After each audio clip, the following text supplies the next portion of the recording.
Hi hello everyone, welcome back to my channel. तो आज मैं लेके आई हूँ क्लास 6 के हिंदी चैप्टर 7। चैप्टर का नाम है पिता का पत्र पुत्र के नाम। ये कहानी गांधी जी के ऊपर है, गांधी जी के ऊपर लिखी गई है। तो आइए हम इसका क्वेश्चन से सॉल्व करते हैं। पाठ से पहला क्वेश्चन है हमारा, गांधी जी ने पत्र के माध्यम से अपने पुत्र को क्या क्या शिक्षाएं दी हैं। तो इसका आंसर है, गांधी जी ने पत्र के माध्यम से अपने पुत्र को शिक्षाएं दी हैं कि अपने आहार पर पूर्ण ध्यान देना चाहिए, किताबी ज्ञान के साथ साथ चरित्र निर्माण और कर्तव्य बोध अनिवार्य है। अपने कर्तव्य का पालन भी करना चाहिए। 12 वर्षों के बाद बच्चों को अपनी जिम्मेवारी का कर्तव्य का भान हो जाना चाहिए। मनुष्य के लिए आत्मा और परमात्मा के साथ स्वयं ज्ञान तथा अक्षर ज्ञान अनिवार्य है। अमीरी और गरीबी की तुलना में गरीबी में जीना सुखद है। गणित और संस्कृत विषय पर अधिक ध्यान देना चाहिए। अपने कार्य को नियत समय में करना चाहिए। कुछ समय भजन प्रार्थना में भी देना चाहिए। खर्च का हिसाब रखना चाहिए इत्यादि। नेक्स्ट क्वेश्चन है हमारा, गांधी जी ने असली शिक्षा किसे माना है, उल्लेख कीजिए। तो इसका आंसर है, गांधी जी ने असली शिक्षा चरित्र निर्माण और कर्तव्य का बोध करना है। वस्तुतः किताबी ज्ञान से ही मात्र ज्ञान नहीं, बल्कि चरित्र निर्माण और कर्तव्य का भान होना है। वास्तविक शिक्षा मनुष्य को समय का दुरुपयोग से बचाता है तथा समाज में सभ्य मनुष्य के रूप में प्रकाशित करता है। चरित्रहीन विद्वान कभी भी सम्मान के योग्य नहीं होते तथा कर्तव्य ज्ञान के बिना संसार सागर को पार करना मुश्किल है।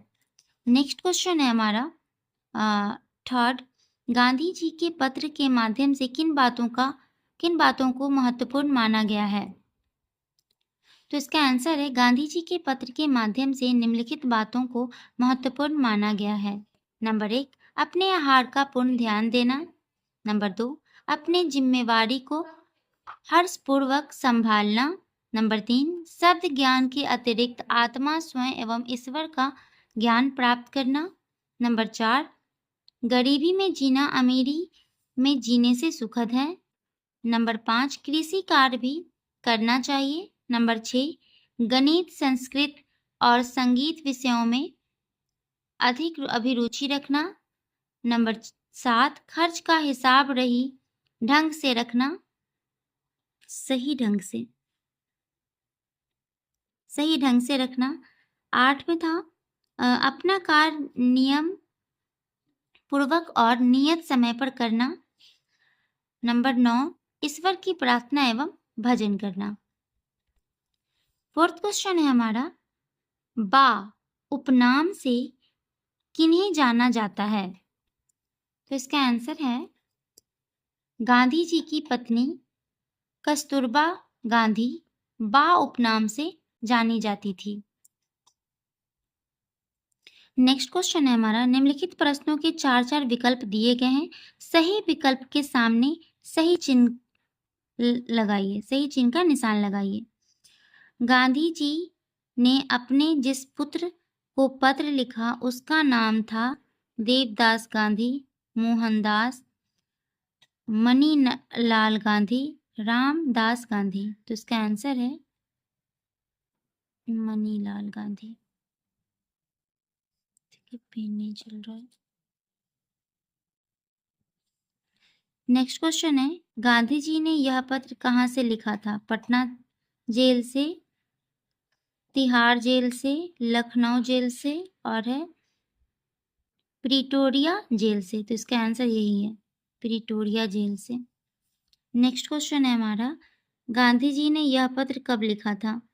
25 मार्च 1919। इसका आंसर है 25 मार्च 1909। इसमें हमने पहले से टिक लगा दिया है। 25 मार्च यही हमारा आंसर है। तो नेक्स्ट क्वेश्चन देखते हैं। नेक्स्ट क्वेश्चन है हमारा पाठ से आगे,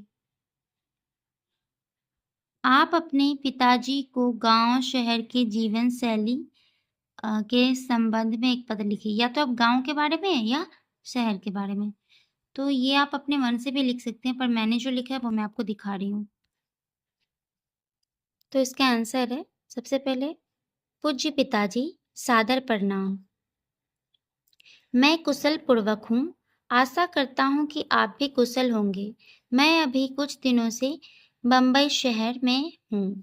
शहर के लोगों की जीवन शैली मुझे पसंद नहीं आ रही है। यहाँ के लोगों की जीवन शैली आकर्षक तो खूब है, लेकिन पारस्परिक प्रेम और स्नेह से लोग वंचित हैं। केवल अपने को संभालकर किसी भी देश की जनता संपन्न राष्ट्र की कल्पना नहीं सोच सकता है। यहाँ के लोग स्वास्थ्य पर ध्यान बिल्कुल नहीं देते हैं। यहाँ के लोग आमोद प्रमोद प्रिय हैं, जो जीवन के कुछ ही वर्ष के लिए अनिवार्य है। पराया विद्यार्थी जीवन में सुख सुविधा और आजादी जीवन को परेशानी में डाल देती है। लेकिन यहाँ के छात्र जीवन भी आमोद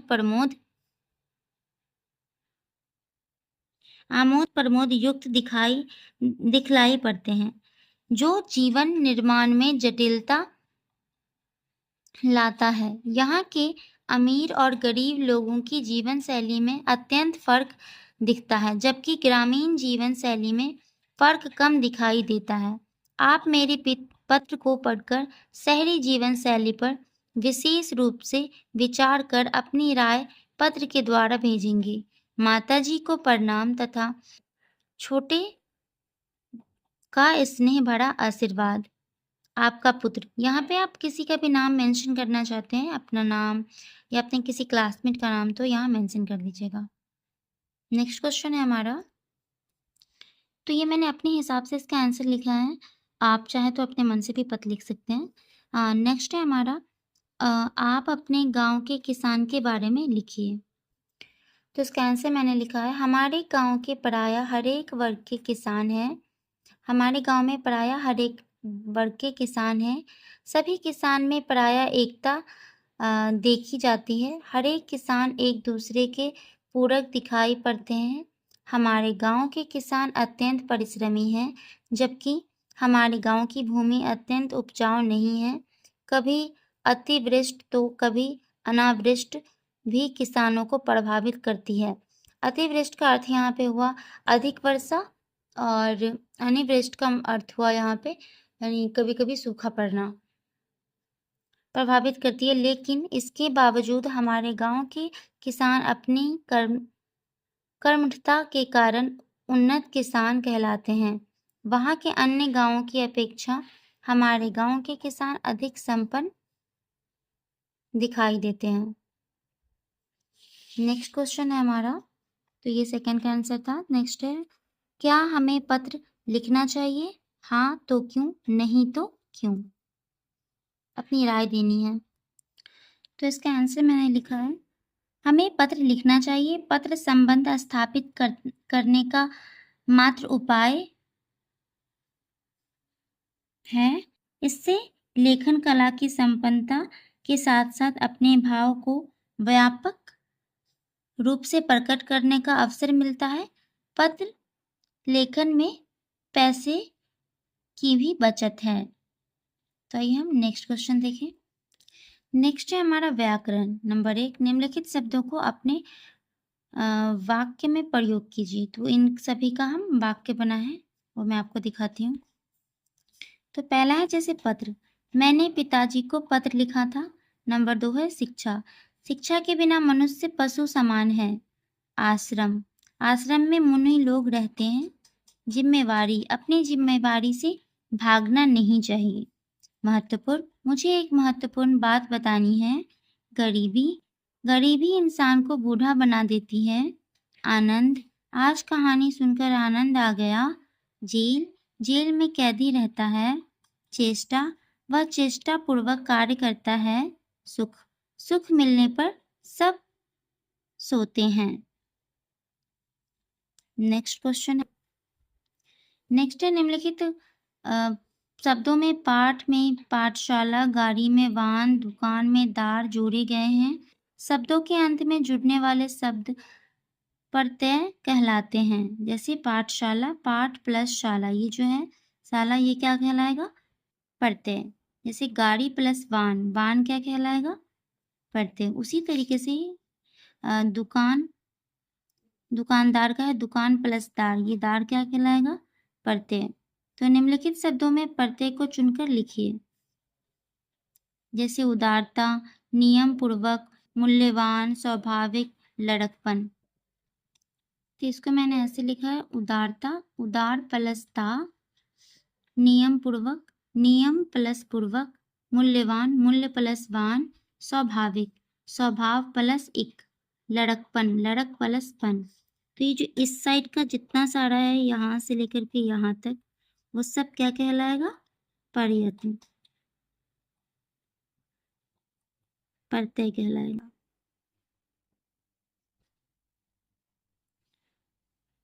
नेक्स्ट क्वेश्चन है हमारा 4th। नीचे कुछ भाववाचक संज्ञाएं दी गई हैं। इससे विशेषण बनाकर उनका अपने वाक्य में प्रयोग कीजिए। इसका मैंने बनाया है यहाँ।